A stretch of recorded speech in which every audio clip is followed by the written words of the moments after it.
Hello കൂട്ടുകാരെ, നിങ്ങൾ പരിപ്പും ചുരക്കയും കൊണ്ടുള്ള കറി ഇതിനു മുന്നേ ഉണ്ടാക്കിയിട്ടുണ്ടോ?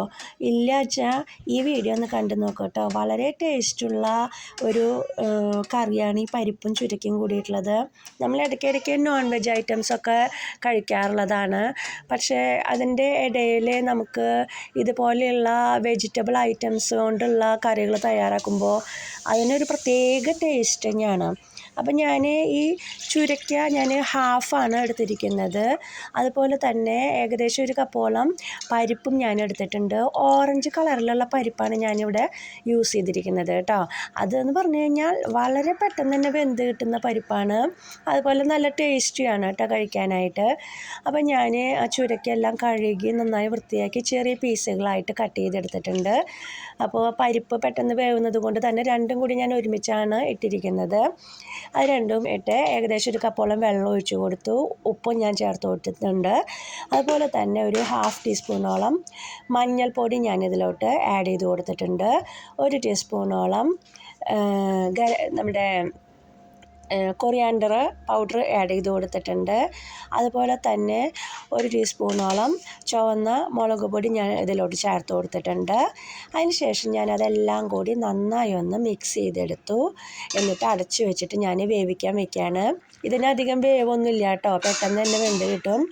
നാട്ടിലെ പരിപ്പൊക്കെ ആകുമ്പോൾ ചിലപ്പോൾ നന്നായിട്ട് ഒന്ന് വെന്ത് കിട്ടാൻ കുറച്ചും കൂടി സമയമെടുക്കും. പക്ഷേ ഈ ഓറഞ്ച് കളർ പരിപ്പ് ആകുമ്പോൾ പെട്ടെന്ന് വെന്ത് കിട്ടും. അപ്പോൾ അത് ഏകദേശം വേവായപ്പോൾ ഞാൻ ഒരു നെല്ലിക്ക വലിപ്പത്തിലുള്ള പുളി എടുത്ത് വെള്ളത്തിലിട്ടുണ്ടായിരുന്നു. അത് ഞാനങ്ങോട്ട് പിഴിഞ്ഞ് അതിലോട്ട് ഒഴിച്ചു കൊടുത്തിട്ടുണ്ട്. ഇനി നമുക്കതെല്ലാം കൂടി നന്നായി ഒന്ന് മിക്സ് ചെയ്യാം.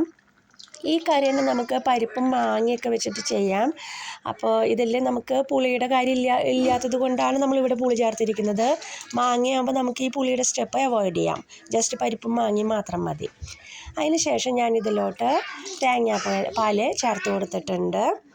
അപ്പോൾ 1 കപ്പോളം പാൽ ഞാനിതിലോട്ട് ആഡ് ചെയ്ത് കൊടുത്തിട്ടുണ്ട്. അതും കൂടി തിളച്ച് വന്നു കഴിഞ്ഞപ്പോൾ ഞാൻ ചട്ടി മാറ്റി വെച്ചിട്ടുണ്ട്. ഇനി നമുക്ക് ഈ കൂട്ടാനൊന്ന് കാച്ചിയെടുക്കാം. വളരെ സിമ്പിളല്ലേ, എത്ര പെട്ടെന്നാണ് പണി കഴിഞ്ഞത്. ഇപ്പം നമ്മൾ 1 സ്പൂണോളം വെളിച്ചെണ്ണ ഒഴിച്ച് കൊടുത്തു. അതിന് ശേഷം അതിലോട്ട് ഞാൻ കുറച്ച് കടുകിട്ട് പൊട്ടിച്ചു. കടുക് പൊട്ടി വരുമ്പോൾ നമുക്ക് അതിലോട്ട് ആവശ്യത്തിന് കറിവേപ്പില, പിന്നെ 1-2 വറ്റൽമുളക് ചെറുതായി കട്ട് ചെയ്തിട്ട് അതും നമുക്കതിലോട്ട് ചേർത്ത് കൊടുക്കാം. അത് കഴിഞ്ഞ് അത് കാച്ചി കഴിഞ്ഞ് നമുക്കത് കറിയിലോട്ട് ഒഴിച്ചു കൊടുക്കുക. ഇത്രയുള്ള വളരെ സിമ്പിളല്ലേ ഈ കറി. നിങ്ങളെല്ലാവരും തന്നെ ഇതൊന്ന് ട്രൈ ചെയ്ത് നോക്കിയാലോ കേട്ടോ. ഭയങ്കര ടേസ്റ്റാണ് ഇത് കഴിക്കാനായിട്ട്. അപ്പോൾ ട്രൈ ചെയ്തിട്ട് അഭിപ്രായങ്ങൾ പറയാനായിട്ട് മറക്കരുത്.